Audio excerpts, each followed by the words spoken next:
ආයුබෝවන් අද අපි කතා කරන්න යන්නේ සත්‍යගුම්බ ජාතකය ගැන. මේක ඉතින් බුදුහාමුදුරුවන්ගේ පෙර ආත්ම කතාවක් නේ. අපේ මූලාශ්‍රවල තියෙනවා මේ කතාවයි ඒක බුදුන් වහන්සේගේ කාලේ සිද්ධියකට සම්බන්ධ වෙන විදිහයි ගැන විස්තර. ඉතින් අද බලමු මේ කතාවෙන් ඇසුරේ බලපෑම ගැන කියවෙන අදහස මොකක්ද කියලා ටිකක් ගැඹුරින් කතා කරමු. හරියටම හරි. කතාව පටන් ගන්නෙ කුණාටුවක්. ඒකෙන් වෙන වෙනම ගිරා සහෝදරයෝ දෙන්නේ. දෙන්නෙක්. ඔව් එක්කෙනෙක් යනවා ආරාමයකට අනිත් කෙනා සොරගමකට. ඉතින් එයාලා හැදෙන වැඩෙන තැන් දෙක අනුව එයාලගේ චරිත හැඩ ගැහෙන විදිහ තමයි මෙතන කතා වෙන්නේ. හරිම රසවත් ආරම්භයක්. ඉතින් කතාවේ හැරකෙල්ක රජ කෙනෙක් එනව නේද මේ පැත්තට? ඔව් දඩේම ගිහින් අතරමං වෙලා. අතරමං වෙලා. එතකොට තමයි මේ ගිරවුන් නුමුණ ගහන්නේ. මුලින්ම හම්බෙන්නේ කාවද?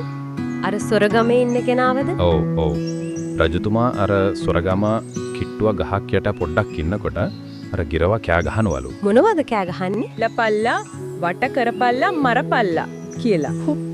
රජතුමා ඉතින් බය වෙලා දුවනවා එතනින්. පුදුමයි නේද? ඒ ගිරවට එහෙම දේවල් කියලා දීලා තියන්නේ එතන හිටපු අය වෙන්නේ නැති. ඒකන ඒ පරිසරය තමයි යාට උගන්වලා තියෙන්නේ. ඊට පස්සේ රජතුමා අර ආරාමේ පැත්තට යනවා ඇති. ඕ එහෙම යනකොට තමයි අනිත් ගිරවව මුණ ගැහෙන්නේ. එතන අත්දැකීම සම්පූර්ණයෙන්ම වෙනස්. කොහොමද ඒක? ආරාමේ ඉන්නේ බෝධිසත්ව ගිරවා. අනාගත බුදු කෙනෙක්. එයා රජතුමාව දකින්නවත් එක්කම බොහොම ආදරෙන් කතා කරනවා. එන්න රජතුමනි වාඩි වෙන්න කියලා. කන්න කොළ වර්ග, පළතුරු, ඇට වර්ග හැම දෙනවා.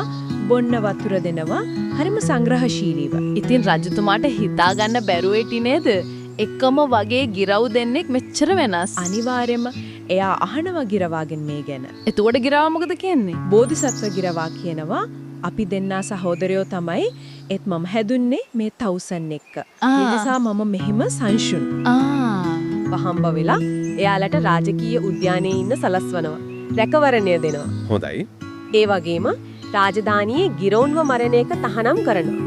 ජීවත් වෙන්නා කල් තවුසන්ට උපස්ථානත් කරනවලු. මේ කතාව නිකම්ම කියපු එකක් නෙවෙයි කියලාත් අපි මුලින් කිව්වානේ. බුදුහාමුදුරුවෝ මේක දේශනා කරන්න විශේෂ හේතුවක් තිබුණා නේද? ඕ ඒක තමයි වැදගත්ම. දෙව්දත් තෙරුන් බුදුන් වහන්සේගේ ඥාතියෙක් වුණත් උන්වහන්සේට විරුද්ධව වැඩ කරන්නේ. ඔව් අර ගල් පෙරලපු සිද්ධිය. අන්න ඒක. ගලක් පෙරලලා මරන්න හැදුවාම ගල්පතුරක් වැදිලා බුදුන් වහන්සේගේ කකුල තුවාල වුණා. එතකොට භික්ෂූන් වහන්සේලා කතා වුණා දෙව්දත්ගේ නපුරුකම ගැන. අන්න එතකොට තමයි බුදුන් වහන්සේ කිව්වේ දෙව්දත් මේ ආත්මේ විතරක් නෙමෙයි ඉස්සරත් නරක ඇසුරමයි පැතුවේ කියලා. ඒක පහදන්න තමයි මේ ජාතකයේ කිව්වේ. ඔව් ඒක පැහැදිලි කරන්න මේ සත්‍යගුම්බ ජාතකයේ ගෙනහැර දැක්වුවා. එතකොට මේ කතාවේ චරිත අර ගිරව් රජතුමා තවුසන් ඒ අය බුදුන් වහන්සේගේ කාලේ කවුරු විදිහටද හඳුන්වන්නේ? ඒ සම්බන්ධය කොහොමද තියෙන්නේ? ඒකත් හරිම අපූරුයි. බුදුදහමේ හැටියට අර නපුරු ගිරව තමයි පස්සේ කාලික දෙව්දත් තෙරුන් වෙලා ඉපදුනේ. හරි. අර සොර පිරිස දෙව්දත්ගේ අනුගාමිකයෝ වුණා. බෝධිසත්ව ගිරවා අර කරුණාවන්ත කෙනා ඒ තමයි බුදුන් වහන්සේම. රජතුමා ආනන්ද හාමුදුරුවෝ වුණා. අර තවුසන් පිරිස බුද්ධ ශ්‍රාවකයෝ වුණා. ඒ කියන්නේ චරිතවල ස්වභාවයයි එයාලගේ ඇසුරයි භවයෙන් භවයටත් බලපාලා තියෙනවා කියලා එක නේද? ඒකේ තමයි ඇසුර කොච්චර බලවත්ද කියන එක පැහැදිලි. එනම් මේ කතාවෙන් අපිට ගන්න තියෙන ප්‍රධානම පාඩම තමයි අපි ඉන්න වටපිටාව අපි ඇසුරු කරන අය. ඔව්. ඒ අය අපේ හැසිරීමට අපේ ගතිගුණ වලට කොයිතරම් බලපානවද කියන එක? ඇත්තම එකම තැනකින් පටන් ගත්තත් යන පාර තීරණය වෙන්න ඇසුර හේතු වෙනවා. මේක ඉතින් අදටත් අදාළයි නේද? අනිවාර්යයෙන්ම සේවස් ගානකට කලින් කිව්ව කතාවක් වුණත් පණිවිඩය සදාකාලිකයි. Taman තෝරගන්න යාළුවෝ සමාජය ඒක තමන්ගේ අනාගතය තීරණය කරනවා. හොඳ ඇසුර හොඳ පැත්තටත් නරක ඇසුර නරක පැත්තටත් අරන් යනවා කියන එක. සරලයි වගේ පෙනුනට හරිම ගැඹුරු කාරණාවක්. අවසාන වශයෙන් අපි හැමෝටම ටිකක් හිතන්න දෙයක් ඉතුරු වෙනවා.